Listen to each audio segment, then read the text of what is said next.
Adiyogi absorbed her and made her a part of himself, and hence he is the Ardhanari, the ideal man, where one half of him is woman. Mahadevaya Namaha, Mahadevaya Namaha, Mahadevaya Namaha, Mahadevaya.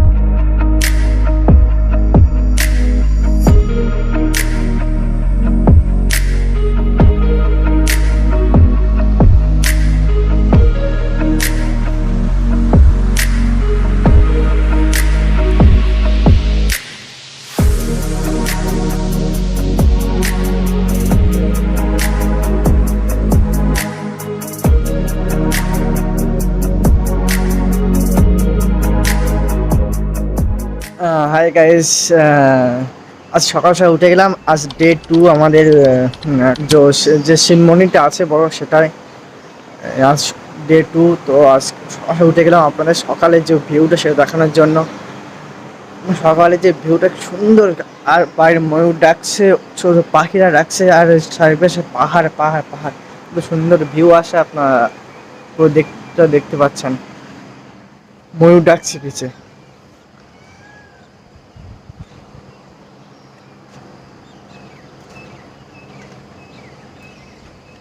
সকালে যে ভিউটা আপনাদের দেখাতে পাচ্ছি, আমি খুবই খুশি। এই যে সকালে ভিউ আপনারাও দেখাতে পাচ্ছি, আর আমি যে নিজে সকাল সকাল উঠে গেছি। এমনি কাল পুরো দিন জার্নি পড়ার পরে সকালে রাত্রে ঘুমিয়েছি, সকালে ওঠার কথাও না, কিন্তু সকালে উঠে গেছি কারণ আপনাদের এই ভিউটা দেখানোর জন্য। আমি নিজেও এই ভিউটা দেখতে খুব ইচ্ছুক ছিলাম, এই জন্য আমি সকালে উঠে গেছি। সো কেমন লাগলো এই ভিউটা অবশ্যই কমেন্টে বলবেন, আর ভালো লাগলে লাইক করবেন, ঠিক আছে? আর আমি আজ সকালেও আমাদের ব্রেকফাস্টের জন্য সবাই যেতে হবে। তো দেখা হচ্ছে নেক্সটে। আপনারা এখান থেকেও দেখতে পাচ্ছেন যে বড় স্ট্যাচু শিব মন্দিরটা আছে, তার মাথাটা দেখা যাচ্ছে। আর চাঁদটা তো কত সুন্দর লাগছে, পাহাড়ের মাঝখানে মাথায় যে ছোট্ট চাঁদটা কত সুন্দর লাগছে। আর তার সাইডে পুরোটা ঘেরা এই পাহাড় দিয়ে, কত সুন্দর যে ভিউ এখানটা। আপনার না আসলে ঠিক বুঝতে পারবেন না, পাহাড়ে ঘেরা, তার মাঝে একটা শিবের স্ট্যাচু। আর সকালে এখানে হোটেলে থাকলেও আপনার পুরো ভিউটা দেখতে পাবে। সকালের যে ভিউটা এখানে আপনারা আসলেও এখানে সকালেই আসবেন, সকালের ভিউটা খুবই সুন্দর।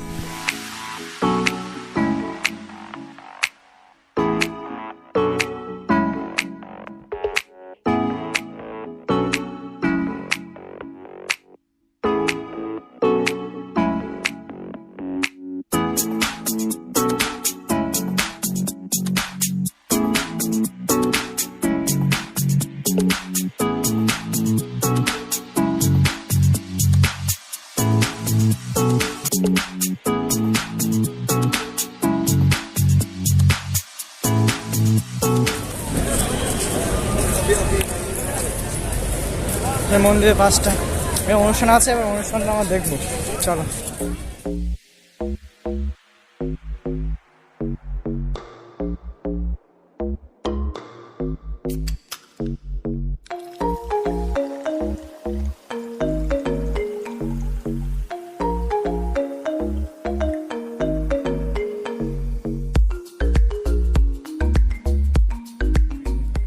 আজ আমাদের ডে 2। অ্যাকচুয়ালি আজ ইন্ডিপেন্ডেন্স ডে, 15 আগস্ট। আজ 15 আগস্ট আগে আসবেন, কারণ আজ টোটালি সিল করে দিয়েছে, কারণ আজ উপরে ওঠা যাবে না, কিছু করা যাবে না। আজ পুরো অনুষ্ঠানটা বাইরে চলবে, এই জন্য আপনারা 15 আগস্টে আগে আসবেন, তো আসলে সুবিধা হবে। তো আজকে এখানে পুরো অনুষ্ঠান চলছে, আজকে দেখতে পাচ্ছেন। তো এখানে আমরা ঘুরবো আজকে কি অনুষ্ঠান সেটাও দেখবো, আপনাদের সাথেও শেয়ার করবো। The Commonwealth feared would happen if we did little has in fact now happened. But from Langkawi to Kigali, the Commonwealth has raised the flag of peace, raised the flag of peace between men and women, peace with nature, peace between nations, and has never given up on our thirst to get an agreement, a settlement with our environment, which will deliver real peace for us all. And so in Kigali, the 54 heads came together once again, having in 2018 agreed the Blue Charter on Oceans. Our 54 nations, now joined by 2 more, we will be 56, pledged their commitment to the Living Lands Charter, to take the 3 Rio Conventions on land and convert them from aspiration to practical implementation. And Save Soil will be a fundamental part of that commitment and that journey. তো আপনারা তো প্রথমেই বলেছি আমরা যে জায়গাটা ঘুরতে গেছিলাম কোয়েম্বাটুরে তামিলনাড়ুর মধ্যে, তো সেই আসল জায়গাটার নাম হচ্ছে ঈশা ফাউন্ডেশন। তো এটা একটা সংস্থা, এখানে একজন গুরুজি চালান, সেই গুরুজির পরিচালনা করেন পুরো জায়গাটা, পুরো মেনটেন্সের দায়িত্ব তিনি। তাকে সবাই ভগবান বলে মানে সেখানকার। তো তার সঙ্গে তো পার্সোনালি দেখা করা আমার পক্ষে সম্ভব নয়। এই যে ঈশা ফাউন্ডেশন, তারা একটা মিশন চালান, সেভ সয়েল, মাটি বাঁচাও। কেন মাটি বাঁচানোর দরকার সেই কথাগুলো জানবো এই গুরুজির মুখ দিয়ে। কিন্তু পার্সোনালি তো আমি মিলতে পারিনি, কিন্তু আমাদের প্রিয় ইউটিউবার মিস্টার ইন্ডিয়ান হ্যাকার, আপনারাও জানেন আমিও জানি, তো তার মাধ্যমে আমরা এই গুরুজির কিছু মূল্যবান বক্তব্য জেনে নেব। তো বেশি দেরি না করে চলুন তার কিছু মূল্যবান বক্তব্য শুনে নেওয়া যাক। इस पूरे 30,000 किलोमीटर की जर्नी कंप्लीट करने के बाद जो सेव सोइल का कैंपेन है उसे लेते हुए लगभग 100वें दिन यानी कि 100 दिन कंप्लीट हो चुके हैं। कई सारी कंट्रीज गुरुजी ने भ्रमण किए, पूरे इंडिया का भ्रमण किया है, मोदी जी से मिले, उसके बाद आने वाले फाइनली यहाँ से वो जो ट्रेवल है वो पूरा किया है बाइक पर। Incredible. This very body is soil. My body, your body, everybody is just soil body.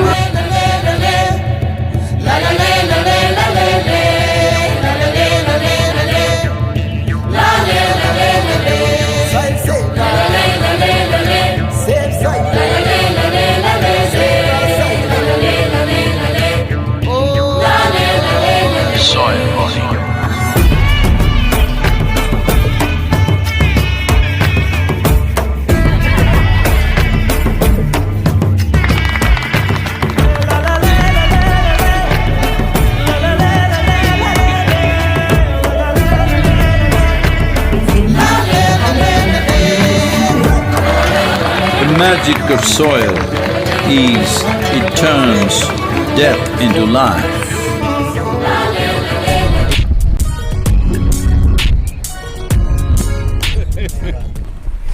अच्छा गुरुजी, आप इतना बड़ा अभियान चला रहे हैं और आपने इतना सब कुछ किया। वैसे अपने पास परवाह करने के लिए तो कई सारे मुद्दे हैं, जैसे कि पेड़ों की अंधाधुंध कटाई हो रही है, जल प्रदूषण है, एयर पोल्यूशन है, नॉइस पोल्यूशन है और भी कई सारी चीज़ें। लेकिन उन सब की परवाह ना करते हुए हमें सेव सोइल के मुद्दे पे ही ज़्यादा परवाह करने की ज़रूरत क्यों है? ऐसा क्या है कि हमें इस पर ज़्यादा फोकस करना चाहिए?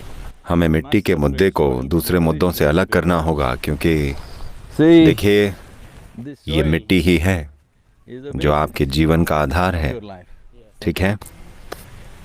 ये अभी मर रही है, हवा मर नहीं रही है, ये प्रदूषित हो रही है। अपनी गाड़ियों और फैक्ट्रियों को 1 महीने के लिए बंद कर दें, सिर्फ 1 महीने के लिए, सब कुछ बिल्कुल साफ हो जाएगा। देखिए जहाँ कुछ भी नहीं था कैसे जीवन पैदा हो रहा है। आप बस एक बीज डालते हैं, जरा इसको देखिए, इसमें से लाखों बीज पैदा होंगे, ठीक है? तो ये है मिट्टी की ताकत। आप हवा में कुछ नहीं उगा सकते। असल में मुद्दा मिट्टी है, क्योंकि ये पर्यावरण का मुद्दा है। अगर हम इस चीज़ की परवाह अभी ना करें, इस और ध्यान न दें, तो इंसानों के विनाश में और कितना समय लगेगा अगर हम इस तरफ ध्यान ना देते हैं तो? देखिए अगर सर्वनाश हो जाए तो कोई बात नहीं, क्योंकि हम सारे मारे जाएंगे, पर ये धीरे धीरे होता है और वो बहुत बहुत दर्दनाक होता है। ऐसा नहीं कि हम सारे एक साथ मारे जाएंगे, हमारे बच्चे मरेंगे, हमारे माता पिता मरेंगे, हमारे आसपास के लोग मरेंगे। अगर आप मजबूत हैं तो आप शायद बच जाएं, पर यही सबसे ज़्यादा दुखदाई होगा भोजन के बिना, बिना जरूरी चीजों के, और वो अराजकता जो भोजन के न होने पर होती है, मानव समाज अपनी सारी सभ्यता भूल जाएगा। और वो ऐसा अनुमान लगाया जा रहा है कि 2035 तक भोजन की कमी के चलते दर्जनों गृह युद्ध होंगे। और मेन कॉज उसका सोइल होगा। Foods, soil की yes. वजह से। जी हाँ, मिट्टी। क्या सेव सोइल का ये जो सब्जेक्ट है, ये इशू है, स्कूलों में भी पढ़ाया जाना शुरू करना चाहिए, ताकि आने वाली जो जनरेशन है उनको भी इस बारे में अब तो knowledge मिले। तीन चार स्टेट्स में हमको रिक्वेस्ट आ गया है। वो चाहते हैं कि हम मिट्टी के बारे में स्कूलों के लिए पाठ्यक्रम तैयार करें। हम ये प्रयास करेंगे। अच्छा, बड़े लेवल पे तो आप लोग काम कर रहे हैं, पॉलिसीज आप सरकार से बनवा रहे हैं। मैं भी एक किसान हूँ, और किसान होने के नाते ग्राउंड लेवल पे जो किसान काम करते हैं वो इसके अंदर अपना योगदान किस तरीके से दे सकते हैं? वो ऐसा क्या करे कि वो भी अपने स्तर पे मिट्टी बचाने के अभियान में जुड़ सके? ये तो आप मेज को क्या कहते हैं? मेज, वो मुझे पता है भाई, आप हिंदी में क्या कहते हैं? मक्का। मक्का है ना। ये भूमि है जो उसे उगा रही है, वो इसे इतना बड़ा बना देती है, 5 फुट का। आप केवल इसका 7-8 इंच खा लेते हैं, यस यस। ज्यादा से ज्यादा 9 इंच आप खा लेते हैं, पर बाकी का मिट्टी में वापस जाना चाहिए, है कि नहीं? अगर वो वापस मिट्टी में चला जाए तो कोई समस्या नहीं है। यही एकमात्र समस्या है कि हम मिट्टी से जैविक या ऑर्गेनिक सामग्री निकाल रहे हैं और उसे वापस नहीं डाल रहे हैं। তো আপনারা শুনলেন কেন মাটি বাঁচানো দরকার এবং আমরাও এই উদ্যোগে কীভাবে সাহায্য করতে পারি সেটাও আপনারা শুনলেন গুরুজের মুখ দিয়ে। কিন্তু আরেকটা প্রশ্ন যেটা আমার মধ্যে অনেক দিন থেকে চলে, আসলে ভগবানটা কি? আপনাদের মনেও এই প্রশ্নটা জাগতে পারে। তো পার্সোনালি তো আমার খুব জানার দরকার ছিল যে ভগবান কি আসলে। আমরা পরিবেশ থেকে যা জেনেছি, মা বাবার থেকে জেনেছি, বই পড়ে যা জেনেছি, আসলে কি সেটা না তার বাইরেও অনেক কিছু আছে। তো আপনার গুরুজিকে দেখলেন, অনেক বয়স্ক, অনেক অভিজ্ঞতা সম্পন্ন মানুষ, তো তার মুখ দিয়ে শুনবো আসলে ভগবানটা কি। তো এর অর্থ অনেক আলোচনার মধ্যে আছে, কিন্তু আসল যে মূল বক্তব্য তার, সেটা আমার খুবই মনে ধরেছে। তো আপনারা যদি মনে ধরে তো অবশ্যই কমেন্টে লিখবেন যে এটা আসলে আপনার মনে ধরেছে কি, বা এটা হতে পারে কি না। তো অবশ্যই এটা হিন্দিতে হচ্ছে, তো আপনারা থোড়া কম্প্রোমাইজ করবেন। তো চলুন আসল ভগবান কি সেটা গুরুজির মুখ দিয়েই শুনে নিই। सभी लोग आपको भगवान बुलाते हैं, एक गॉड की तरह देखते हैं। मैं आपसे पर्सनली अरे पूछना चाहूंगा वो कि तो आप सच में भगवान हैं? मुझे बताइए भगवान क्या है? पथ प्रदर्शक, जो अपने को रास्ता दिखाए, मार्ग दिखाए, या फिर जिन्होंने हमें इस संसार में होने का मौका दिया है। जीपीएस के बात बोल रहा है आप? नहीं रास्ता दिखाए? नहीं, जीपीएस डेफिनेटली नॉट। गूगल?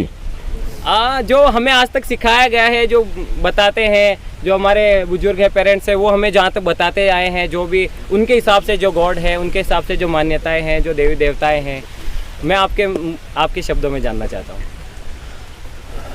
देखिए, इस देश में हमने सिर्फ तभी इंसानों को भगवान माना जब वो इंसान होने की सीमाओं से ऊपर उठ गए। आप जितने भी लोगों की पूजा करते हैं, चाहे वो आदियोगी शिव हों या राम हों या कृष्ण हों, वो सभी लोग इसी जमीन पर चलते थे। वो स्वर्ग से नहीं आए थे, वो अपनी माँ की कोख से ही जन्मे थे और इस धरती पर चले थे। वो उन सभी परिस्थितियों से गुजरे जिनसे आप और मैं गुजरते हैं, पर वो उन चीजों से ऊपर रहे। उन्होंने उनसे ऊपर उठकर काम किए। तो हम उन्हें इसलिए नमन करते हैं क्योंकि उन्होंने ये दिखाया कि चाहे कुछ भी हो जाए, जीवन आपके साथ बहुत कुछ करेगा, पर जो कुछ भी हो जाए आप खुद को खोएं नहीं। आप ट्रैक पर बने रहें, आप अपनी तरफ से सबसे अच्छी कोशिश करें, बस इतना ही। देखिए, राम का जीवन, मुझे पता है लोगों को ये पसंद नहीं आएगा, पर उनका जीवन आपदाओं का एक सिलसिला है। उन्होंने अपना राज्य खो दिया, अपनी पत्नी खो दी, भयानक चीजें हुई। उन्होंने अपने बच्चों को खो दिया, अपने ही बच्चों के साथ युद्ध लड़ा, बहुत बुरी चीजें हुई। ये सारी भयानक चीजें होने के बावजूद उन्होंने अपना संतुलन नहीं खोया। वो वही करते रहे जो सही था, वो वही करते थे जो सही होता था। तो आज आप उन्हें पुरुषोत्तम कहते हैं। पुरुषोत्तम राम। यानी क्या? पुरुषोत्तम यानी कि पुरुषों में वो उत्तम हैं, उत्तम। वो सर्वश्रेष्ठ हैं। तो यही वो चीज है जिसे हमने नमन किया, ये आजादी। क्योंकि संस्कृति में हमारे लिए जो एकमात्र महत्वपूर्ण मूल्य है वो है मुक्ति। मुक्ति यानी मोक्ष या स्वतंत्रता। किस बात से आजादी? हमारी मजबूरियों से आजादी, हमारी प्रॉब्लम से आजादी। जिंदगी चाहे आपके साथ जो कुछ करे, आपको इतना जागरूक होना चाहिए कि आप वो कर सकें जो जरूरी है, बजाय इसके कि आप उनके गुलाम बन जाएं, उस पर प्रतिक्रिया करते रहें, उन हालातों के गुलाम बन जाएं या लोगों के गुलाम बन जाएं। तो वो लोग जिसने भी ऐसा किया, हमने उन्हें भगवान की तरह माना। तो यहाँ तक कि आप जिन देवताओं की पूजा करते हैं, राम, कृष्ण, शिव, वो स्वर्ग से नहीं आए थे, वो इसी भूमि पर चले थे और उन्होंने अपने कर्म किए, वो भागे नहीं, वो स्वर्ग या कहीं और उड़ नहीं गए, ऐसा कुछ। वो यहीं रहे, उन्होंने लड़ाइयाँ लड़ी, उन्होंने राज्य चलाए, उन्होंने वो सब कुछ किया जो कोई इंसान उन परिस्थितियों में करता। उन्होंने ऐसी कोई महान जीत हासिल नहीं कर ली थी, पर फिर भी हम उनकी पूजा करते हैं, उनकी सफलताओं की वजह से नहीं, क्योंकि वो ये पक्का करने में सफल रहे कि जीवन ये तय नहीं करता कि वो कैसे जिएंगे, वो ये तय करेंगे कि जीवन कैसा होगा। यही इंसान होने की शक्ति है। आप ये तय करते हैं कि जीवन कैसा होगा, परिस्थितियां ये तय ना करें कि आपको कैसा होना चाहिए। आप तय करें कि परिस्थितियां कैसी होनी चाहिए। उस शक्ति के कारण, उस स्वतंत्रता के कारण हम उन्हें नमन करते हैं, क्योंकि हम सिर्फ मुक्ति को मूल्यवान मानते हैं। मुक्ति वो स्थिति है जिसमें लोग और परिस्थितियां हमारे जीवन को हाईजैक नहीं कर लेते, हमारी जरूरतें, हमारी भूख, हमारी प्यास हमारे जीवन पर कब्जा नहीं कर लेते। हम उन चीजों से ऊपर हैं। ऐसे सभी लोगों को हम भगवान मानकर नमन करते हैं।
Remained as they could not tear themselves away from him.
He transmitted the profound science of yoga in its full depth and dimension.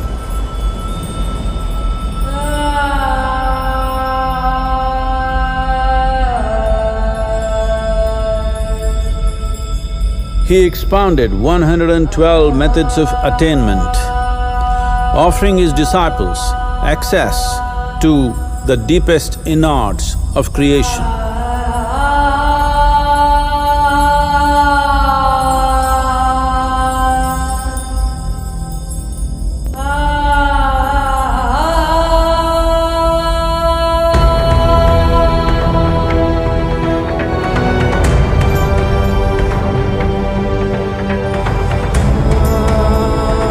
In this magnificent state of yoga, many mysteries of the created and the uncreated cascaded upon his unbridled wild hair.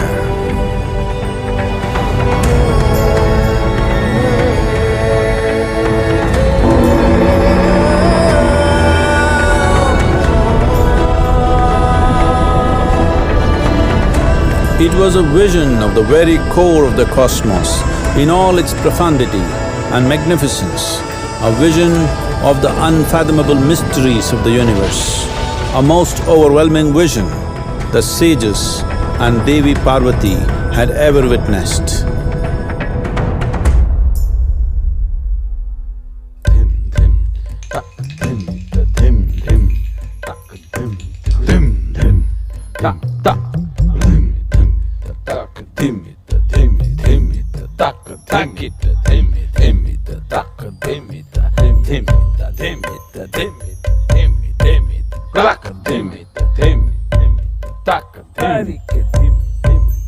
Devi Parvati, seeing Adiyogi reveling in ecstatic states, said, "I want to have what you have. Show me the way."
Adiyogi absorbed her and made her a part of himself, and hence he is the Ardhanari, the ideal man, where one half of him is woman.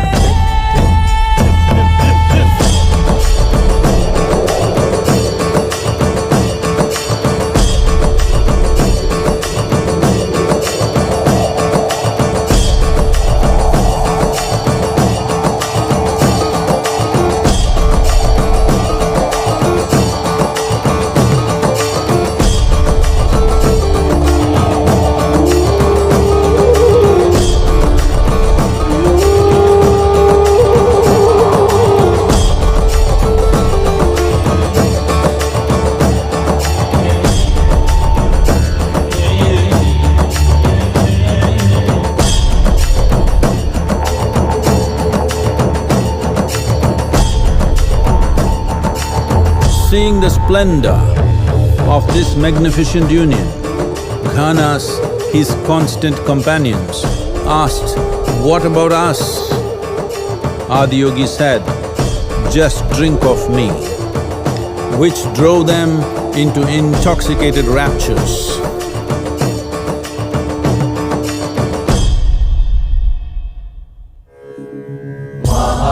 Mahadevaya Namaha, Mahadevaya Namaha, Mahadevaya Namaha, Mahadevaya Namaha.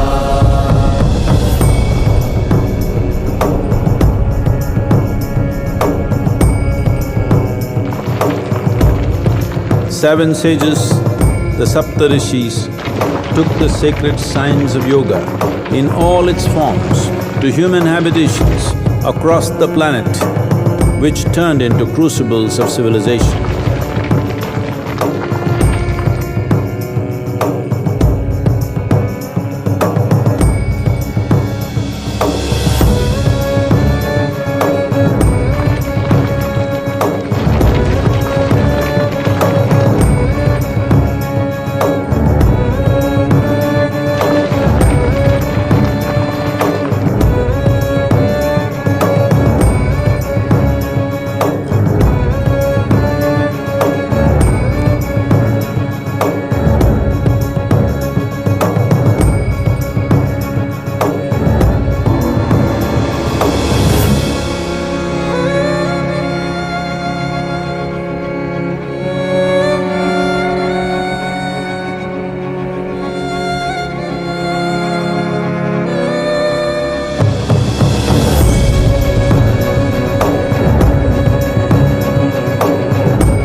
This spectacular being is not of the past, but the future of humanity. To move humanity from hallucinations of ups and downs to nameless ecstasies of one's interiority. Mahadevaya Namaha, Mahadevaya Namaha, Mahadevaya